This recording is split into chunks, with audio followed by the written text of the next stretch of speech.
오늘 이 본문 말씀을 보면 이스라엘 군인들이 미디안 전쟁에서 승리하고 금이 환영을 합니다. 얼마나 기뻤겠습니까?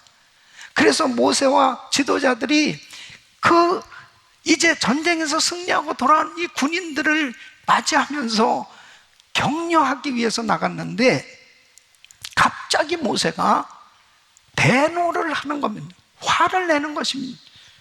그 이유가 뭐냐면 그 이스라엘의 군인들이 이제 미디안의 부녀자들과 그 남자 아이들을 데리고 온 것입니다. 포로로 잡아가지고 오는 것입니다. 그 이유는 물론 종으로 부리고자 데려온 거죠. 모세는 너무나 정신이 번쩍 났던 거죠. 바로 하나님께서 발람의 계교로 이스라엘 자손들이 이방 여인들로 하여금 유혹을 받아서 범죄하도록 함으로 하나님께서 연병으로 징계를 내린 적이 있습니다. 전염병으로 수많은 사람들이 죽임을 당했습니다. 이렇게 이방 여인들로 하여금 유혹을 받게 하는 이런 일들이 다시 생겨지면 어떻게 되겠냐 이거예요. 나라가 더럽혀질 수밖에 없을 때 하나님의 징계가 임할 수밖에 없다는 것을 누구보다도 잘 안 모세는 전쟁의 승리보다 하나님 앞에 범죄를 더 크게 생각했기 때문에 성결케 하도록 하는 그 의식을 하도록 하는 것이 오늘 이 본문의 내용입니다. 저는 오늘 이 말씀을 통해서 무섭게 타락해져 가고 있는 이 미국의 현실과 그리고 이 팬데믹 상황 가운데 정말 우리의 신앙이 어떤가? 나는 하나님 앞에 어떤 그릇인가? 다시 한번 우리 자신들의 신앙을 점검해 보면서 우리 주님 앞에 하나님이 기뻐하시는 성결, 거룩한 그릇으로 준비되어질 수 있기를 예수 그리스도 이름으로 축원합니다. 거룩이 능력입니다. 거룩이 축복입니다. 바로 하나님 앞에 순결하고 정결하고 구별된 삶이 되어지는 것, 이것이 우리 크리스천들에게 하나님께서 요구하시는 것인데 오늘 이 말씀을 통해서 다시 한번 우리 주님이 기뻐하시는 이 거룩이 회복될 수 있기를 예수 그리스도 이름으로 축원합니다. 하나님께서 기뻐하시는 성결이 이루어지려면 첫째로 우리 삶의 목적, 하나님의 뜻을 바로 분별해야 하는 것입니다. 여러분 이사야서 43장 21절 말씀 보면 이 백성은 내가 나를 위하여 지었나니 나의 찬송을 부르게 하려 함이니라. 하나님께서 인생 지으신 목적은 영광을 받으시기 위함입니다. 그러니까 우리가 하는 모든 일들은 하나님께 영광이 되어져야 하는 것입니다. 그래서 우리 삶의 목적도 또 하나님의 뜻도 하나님께 영광이 되어지는지 이 바른 분별을 하는 것이 얼마나 중요한지 모릅니다. 여러분 지금 이 이스라엘 군대가 죄를 짓게 된 게 뭐냐면 전쟁의 목적을 제대로 이해하지 못하기 때문입니다. 하나님께서 이 미디안과 전쟁을 하도록 하셨고 그리고 전쟁에서 승리하게 하신 그 이유가 뭐냐면 죄악의 올무를 놓아서 범죄케 했던 이 미디안 족속들을 제거하도록 하기 위해서 전쟁을 허락하신 거예요. 그런데 그들을 살려서 데리고 왔다라고 하는 것은 바로 하나님의 명령을 위반하게 된 거죠. 그들이 생각했을 때는 아니 이 사람들을 왜 죽여? 그냥 종으로 그렇게 살면 되는 거지. 우리가 이용하면 되는 거지. 이렇게 인간적으로 생각을 한 거죠. 여러분 우리 삶의 목적, 우리의 삶에 있어서 하나님의 뜻을 분별하는 데 있어서 가장 어려운 문제가 뭐냐면 자기 생각이에요. 자기가 그냥 생각하는 대로 사는 거. 그래서 이게 큰 문제인 것입니다. 여러분 아무리 우리 육신적으로 모든 것이 다 좋아 보여도, 많은 것을 얻을 수 있는 것 같아도 하나님께 영광이 되지 못하면 포기해야 되는 것입니다. 우리가 어떤 일을 결정할 때 하나님께 영광이 되느냐, 주를 위한 것인가, 하나님의 말씀에 합당한 근거가 있는가 하는 것으로 분별을 해봐야 되는 것입니다. 로마서 14장 8절 말씀 보면 우리가 살아도 주를 위하여 살고 죽어도 주를 위하여 죽나니 그러므로 사나 죽으나 우리가 주의 것이로다. 하나님의 자녀들은 모든 일이 하나님께 영광이 되어지는 일. 그래서 내가 하는 모든 일이 바로 하나님의 기쁨이 되어질 수 있는 그 하나님의 말씀으로 분별해서 말씀에 합당할 때 하나님의 뜻대로의 삶이 되어질 수 있는 것입니다. 이 세상에 너무나 정말 영적으로 혼탁한 그런 점점 어두워져 가는 세상이 되어져 가고 있습니다. 이럴 때 자칫 잘못하면 이것이 하나님의 뜻인가? 이것은 하나님이 기뻐하는 것인가? 이런 것들을 제대로 분별하지 못하고 결국 나중에 정말 하나님이 기뻐하시는 이 거룩한 삶이 되어지지 못하는 그런 안타까운 결정을 할 수 있다는 것을 꼭 기억하시고 항상 깨어 기도하며 하나님의 뜻대로의 분별력을 가진 삶이 되시기를 예수 그리스도 이름으로 축원합니다. 두 번째는 죄의 근원을 처리해야 하는 것입니다. 17절 말씀을 보면 그러므로 아이들 중에 남자는 다 죽이고 남자와 동침하여 사내를 안 여자는 다 죽이고 그랬습니다. 죄는 아파도 고통스러워도 처리해야 하는 거예요. 죄와 관련된 것은 아깝더라도 태워버리고 씻어버리라는 거예요. 죽여버리라고 그렇게 말씀하고 있습니다. 왜요? 이 미디안 족속을 멸하라고 하신 그 이유는 자꾸 죄의 유혹을 받아서 죄를 짓기 때문에 하나님이 이 이스라엘 백성들 너무 잘 아시는 거예요. 그래서 이 가나안 땅에 들어갔을 때 그 가나안 7 족속들을 다 멸하라고 말씀하신 이유도 같은 이유예요. 그들은 반드시 그 가나안 족속들에게 그 동화가 되어져서 결국 죄를 지을 것을 우리 하나님께서 아시는 거예요. 어떤 면에서는 그 가나안 족속들을, 이 미디안 족속들을 이렇게 다 멸하라고 이러한 말씀을 받을 때 하나님 정말 너무하시다. 어떻게 이렇게 무참하게 그렇게 멸하라고 말씀하시나. 근데 여러분, 하나님의 자녀들은 구별된 삶이 되지 않으면은 하나님의 은혜와 축복 가운데 살 수 없기 때문에 하나님께서는 분명하게 죄의 근원을 처리할 것을 말씀하시는 것입니다. 여러분, 보통 이 고고학자들 있잖아요. 그때 당시에 그 문화유적 같은 것을 발굴해서 그 흔적을 살펴보는 이 학자들이, 많은 사람들이 이제 불신자들이 많은데 그런 사람들도 입을 모아서 하는 말이 죽어 마땅하다. 그럴 만큼 그 벽화에 그려놓은 것들 보면 이 짐승과 간음하고 있는 거, 또 동성년에 자식을 불태워 우상에게 바치고 그 해골 단지에 묻어둔 거, 이런 것들이 막 발굴될 때 참 너무 기가 막힌 거예요. 그때 당시에도 그랬다니까요. 예. 성도는 범죄의 도구가 되는 것을 철저히 끊어 버려야 되는 것입니다. 여러분, 특별히 죄에 대해서 정말 민감해야 돼요. 작은 죄라도 이 죄에 대해서 무감각해지면 큰일 납니다.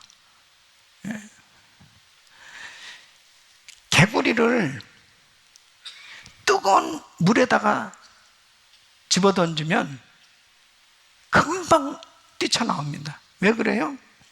예민한 감각 때문에 그러죠. 그런데 이 개구리를 찬물에다가 집어던지고 불을 이제 서서히 달구기 시작하잖아요. 그러면 이 개구리가 너무 좋아해요. 그러면서 죽는 거예요. 여러분, 이 무감각이 저주라니까요. 바로 이 죄에 대해서 무감각해지기 시작하면은 죄가 죄인지도 모르고 그냥 죄 가운데 살게 되는 것입니다. 작은 거라도 죄가 될 만한 것들을 허용하기 시작하면 그때부터 그 사람은 이제 죄 가운데 빠지게 되는 것입니다. 아이성 전투에서 이스라엘이 실패했을 때 여호수아가 그렇게 괴로워하면서 하나님 앞에 기도하잖아요. 왜 아이성 전투에서 실패했는지를 모르는 거예요. 나중에 결국 알게 된 게 뭐예요? 아간의 죄가 드러난 거예요. 아간의 죄, 이것은 은밀한 죄입니다. 하나님만이 아는 죄. 이 아간의 죄를 처리하고 나니까 간단하게 해결하지 않습니까? 아이성 전투에서 승리하게 된 것을 볼 수 있죠. 여러분, 작은 죄라도 처리해야 되는 거예요. 은밀한 죄 해결해야 되는 것입니다. 그만큼 죄에 민감하지 않으면 깨닫지 못하는 거예요. 이 사무엘 선지자는 기도 쉬는 것을 죄로 여겼어요. 그래서 사무엘상 12장 23절 보면 나는 너희를 위하여 기도하기를 쉬는 죄를 여호와 앞에 결단코 범치 아니하고. 그러니까 하나님의 백성들을 위해서, 성도들을 위해서 중보 기도하지 못한 것도 죄로 여길 만큼 그렇게 사무엘 선지자는 영적으로 민감했던 사람. 사랑하는 성도 여러분, 영적으로 죄에 대해서 민감할 수 있기를 바랍니다. 아, 하나님이 기뻐하시지 않는구나 하는 것들이 생각되어지면 그걸 단호하게 처리해야 돼요. 죄의 근원을 처리하지 않으면 그것이 결국 올무가 되어지고, 그리고 하나님의 놀라운 은혜와 축복을 받는 것을 가로막는 장애물이 되어지는 것입니다. 삼손이 이방 여인들하고 가깝게 지냈어요. 그러다 결국 기생집까지 가게 된 거예요. 누구랑 가깝게 지내느냐, 누구랑 같이 교제하느냐 얼마나 중요한지 압니까? 은혜의 교제가 이루어질 수 있기를 바랍니다. 데살로니가전서 4장 3절로 6절 보면 하나님의 뜻은 이것이니 너희의 거룩함이라. 곧 음란을 버리고 각각 거룩함과 존귀함으로 자기의 아내 취할 줄을 알고 하나님을 모르는 이방인과 같이 세욕을 쫓지 말고 일의 분수를 넘어서 형제를 해하지 말라. 이는 우리가 너희에게 미리 말하고 증거한 것 같이 이 모든 일에 주께서 신원하여 주심이니라. 에베소서 5장 3절 말씀 봅니다. 음행과 온갖 더러운 것과 탐욕은 너희 중에서 그 이름이라도 부르지 말라. 이는 성도의 마땅한 반이라. 여러분, 안 좋은 것은 이름이라도 부르지 말라는 거예요. 모양이라도 흉내내지 말라는 것입니다. 특별히 성도의 삶에 있어서 이 은밀한 죄가 뭘까 생각해 봤습니다. 대부분 사람들이 뭐 도둑질을 합니까? 살인죄를 저지르겠습니까? 행위로 드러난 죄가 없을 경우에는 대부분 사람들은 나는 별로 죄를 지은 것도 없고 죄를 안 짓고 산다라고 그렇게 생각하고 지낼 때가 많이 있잖아요. 근데 여러분, 성도들이 이 기도가 꽉 막혀 있거나 그리고 자꾸 자기의 삶 가운데 막히는 일들이 생겨졌을 때, 이럴 때 분명히 이 은밀한 죄 때문에 성령님이 역사하시지 못한다라고 하는 것을 깨닫기를 참 쉽지 않습니다. 예. 이 영적으로 죄에 대해서 민감하지 못하면 그런 것을 찾아내기가 어렵다니까요. 그럼 여러분 보세요. 우리 예수 믿는 사람의 특권이 뭐냐면 예수님께서 우리의 죄를 다 짊어지셨기 때문에 우리가 어떤 죄를 지었어도 회개하면 용서함을 받는 것입니다. 회개하면 깨끗함을 받는 것입니다. 회개하면 다시 회복될 수 있는 것입니다. 근데 중요한 것은 뭐냐면 회개를 해야 되는데 내가 죄를 모르는데 어떻게 회개를 합니까? 죄만 알 수 있다면 내가 죄를 지었다는 것을 깨달을 수만 있으면 회개하면 해결될 수 있는데 죄를 모르니까 회개가 안 되는 거예요. 회개가 안 되니까 성령님의 역사가 나타날 수 없는 것입니다. 그래서 죄에 대해서 영적으로 민감하는 것이 얼마나 중요한지 모릅니다. 근데 보통 우리 크리스천들이 짓는 죄가 뭔지 압니까? 시기, 질투, 미워하는 거예요. 여러분, 시기, 질투, 미움을 죄라고 생각하지 않고 지내는 사람이 너무 많이 있는 거예요. 근데 성경에 보면 형제를 보고 미워해도 살인했느니라 그러거든요. 살인죄라고.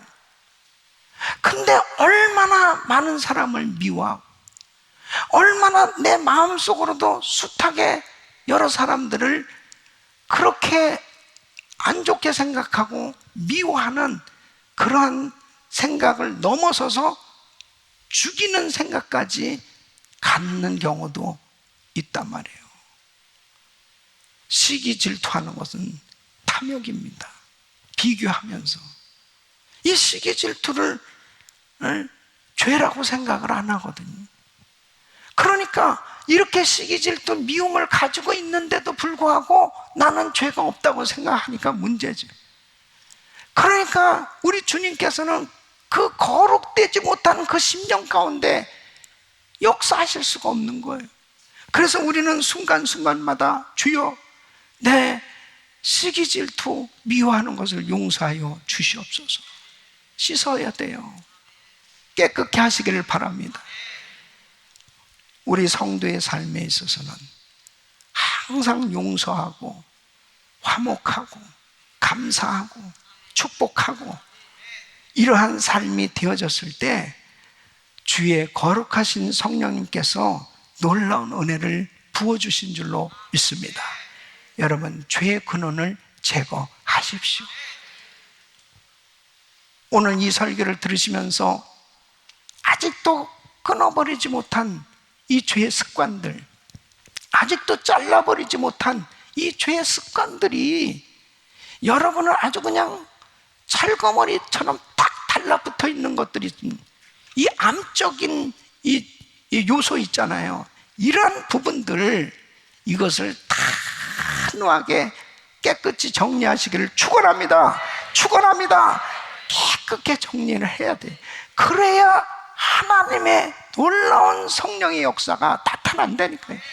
그리고 악한 것들이 다 떠나가는 것입니다. 죄의 근원을 처리하십시오. 세 번째는 말씀 묵상과 기도 생활이 습관이 되어야 합니다. 하나님의 백성들이 지속적으로 승리하려면 하나님께서 원하시는 이 성결이 필요하다고 말씀하시는 거예요. 그래서 19절로 20절 말씀 보면 너희는 7일 동안 짐밖에 주둔하라. 무릇 살인자나 죽임을 당한 시체를 만진 자나 제3일과 제7일에 몸을 깨끗게 하고 너희의 포로도 깨끗게 할 것입니다. 무릇 의복과 무릇 가죽으로 만든 것과 무릇 염소털로 만든 것과 무릇 나무로 만든 것을 다 깨끗게 할지니라 그랬습니다. 성결케 하기 위해서 진 바깥으로 나가게 합니다. 자, 이스라엘 이 군인들이 전쟁에서 승리했어요. 전리품을 가지고 또 이 포로들을 데리고 자, 진 안으로 들어왔다면 이들이 무엇부터 했겠습니까? 이들은 지금 물질에 온통 마음이 빼앗겼을 것입니다. 다 그 승리에 취해가지고 온통 이 마음이 하나님께 영광은 무슨 하나님께 영광이에요? 거기에서 탐심이 생겨지고 그리고 거룩되지 못한 그런 삶으로 전락할 것을 너무 잘 알았던 거예요. 그래서 모세는 진 안으로 들어오지 못하겠습니다. 이제 진 바깥에 주둔하라는 거예요. 7일 동안 몸만 씻는 것이 아니고 입고 있었던 옷도 빨아서 깨끗하게 하고 모든 것을 정결케 한 후에 진 안으로 들어올 것을 말합니다. 그래서 23절, 24절 보면 무릇 불에 견딜 만한 물건은 불을 지나게 하라. 그리하면 깨끗하려니. 오히려 정결케 하는 물로 그것을 깨끗게 할 것입니다. 무릇 불에 견디지 못할 모든 것은 물을 지나게 할 것입니다. 너희는 제7일에 옷을 빨아서 깨끗게 한 후에 진에 들어올지니라 말씀하십니다. 사랑하는 성도 여러분, 우리 크리스찬들은 어떻게 정결해질 수 있습니까? 하나님의 말씀과 기도로 거룩된 줄로 믿습니다. 그래서 디모데전서 4장 5절에는 하나님의 말씀과 기도로 거룩하여 짐이라 그랬습니다. 하나님 앞에 다른 어떤 일을 하기 전에 먼저 주님은 말씀과 기도로 거룩해지라고 말씀하시는 거예요. 이것이 습관이 되셔야 되는 겁니다. 끊임없이 어떤 일을 하기 전에 먼저 하나님의 말씀 묵상과 기도 생활을 통해서 계속 우리의 심령을 씻어야 되는 것입니다. 정결한 시간을 가져야 되는 것입니다. 그래서 하나님의 말씀은 골고루 섭취해야 됩니다. 여러분 디모데후서 3장 16절 말씀 보면 모든 성경은 하나님의 감동으로 된 것으로 교훈과 책망과 바르게 함과 의로 교육하기에 유익하니. 그러니까 어떤 말씀을 들어도 이 말씀을 다 소화해낼 수 있어야 하나님 앞에 거룩된 삶이 될 수 있는 거예요. 어떤 사람은 창세기부터 요한계시록까지 자기가 좋아하는 성경 구절 있잖아요. 내가 너를 사랑한다, 내가 너를 축복한다, 뭐 이런 것만 빨간 줄로 계속 쳐놓고 너 회개하라, 이런 거는 다 그냥 넘어가는. 그리고 이런 말씀은 듣고 싶지도 않아. 예? 그러면은 딱딱한 식물에 해당되는 음식을 먹어야 건강해진다니까요. 예? 여러분 코끼리 있잖아요. 코끼리가 그 달콤한 야자 열매만 먹지 않는다는 거예요. 아주 그냥 그 억센 대나무, 이런 것들 씹고 그 다음에 죽은 동물의 뼈 이런 것들을 씹을 때 막 피도 나고. 그런데 그런 결단이 필요한 것은 그런 것들을 통해서 칼슘을 보충할 수 있다는 거예요. 이 동물들도 자기 그 달콤한 것만 먹지 않고 살아가도록 그렇게 참 신기하게 만들어 놓은 거예요. 여러분 영의 양식을 먹는 우리들은 마찬가지. 하나님의 말씀은 교훈과 책망과 바르게 함과 의로 교육하기에 유익하다고 말씀해요. 어떤 말씀을 들어도 이 말씀을 다 그대로 받아들일 수 있는 사람이 거룩한 심령으로 준비될 수 있습니다. 그래서 때로는 책망의 말씀을 통해서 책망을 받아야 돼요. 내가 뭘 잘못하고 있는지를 깨달아야 회개도 하고 하나님 앞에 바로 설 수 있잖아요. 그럴 때 하나님의 영광이 드러나는 복된 삶이 될 수 있는 줄로 믿습니다. 예수님께서 그렇게 바쁜 사역을 하시면서도 기도의 삶을 사셨습니다. 예수님은 기도를 습관적으로 하시는 걸 볼 수 있습니다. 생활화가 되셨습니다. 그래서 누가복음 22장 39절로 40절 보면 예수께서 나가서 습관을 쫓아 감람산에 가시매 제자들도 쫓았더니 그곳에 이르러 저에게 이르실 때 시험에 들지 않기를 기도하라. 기도하라. 주님은 습관을 쫓아서 감람산에 가죠. 제자들도 주님을 쫓아가서 같이 함께 기도하는 겁니다. 사랑하는 성도 여러분, 기도가 습관이 되셔야 돼요. 그래서 우리 교회가 1000번째 천일 기도회를 하고 있지 않습니까? 이렇게 긴 시간을 기도하는 것은 또 1000번째 새벽 예배를 드리고 있습니다. 이 바이블 타임으로 창세기부터 요한계시록까지 매일같이 신구약 성경 말씀을 계속 읽고 그 말씀을 통해서 하나님의 말씀을 받는 이런 시간을 계속 갖고 있어요. 여러분이 이렇게 계속 말씀을 묵상하고 기도하다 보면 그 말씀 속에서 자신의 모든 심령의 상태가 드러나요. 자신의 삶이 드러나요. 그럴 때 하나님 앞에 정결하게 되어지는 시간이 되는 줄로 믿습니다. 여러분, 기도하고 말씀 묵상하는 것이 이것이 습관이 되셔야 돼요. 그렇지 않고서는 결단코 하나님 뜻대로 살 수 없어요. 얼마나 많은 사람들이 열심히 주를 섬긴다고 하는데 하나님 뜻하고 상관없이 내가 원하는 대로 하나님을 섬기려고 하는 거예요. 내 뜻대로 하나님을 섬기려고 하는 거예요. 그럴 때 나중에 지나놓고 나서 보면 결국 시험 든 자리에 있게 되는 거예요. 하나님이 기뻐하는 하나님 뜻대로 살면 항상 성령 충만, 기쁨이 넘치고 감사가 넘치고 은혜가 넘치고 하나님께 영광 돌리는 삶이 되는 줄로 믿습니다. 여러분, 우리에게 부족한 것은 능력이 아니에요.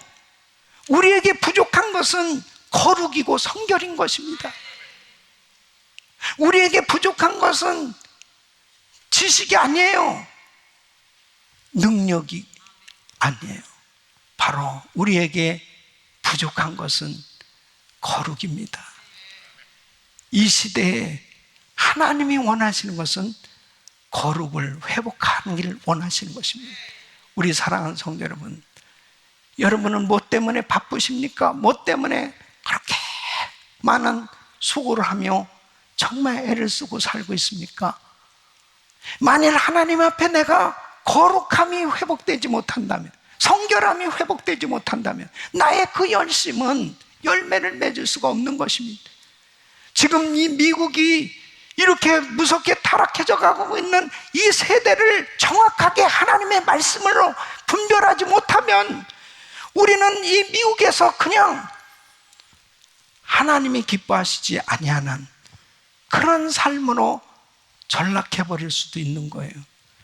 사랑하는 성도 여러분, 여러분 한 분 한 분이 정말 사명감을 가지고 다시 한번 우리들 자신이 먼저 정말 거룩한 심령으로 준비되기 위해서 하나님 앞에 회개하고, 그리고 정말 우리가 회개하고 기도할 때 우리 주님께서 이 땅을 고쳐주시는 놀라운 은혜를 부어주실 줄로 믿습니다. 이런 은혜가 우리 모두에게 임하기를 예수 그리스도 이름으로 축원합니다.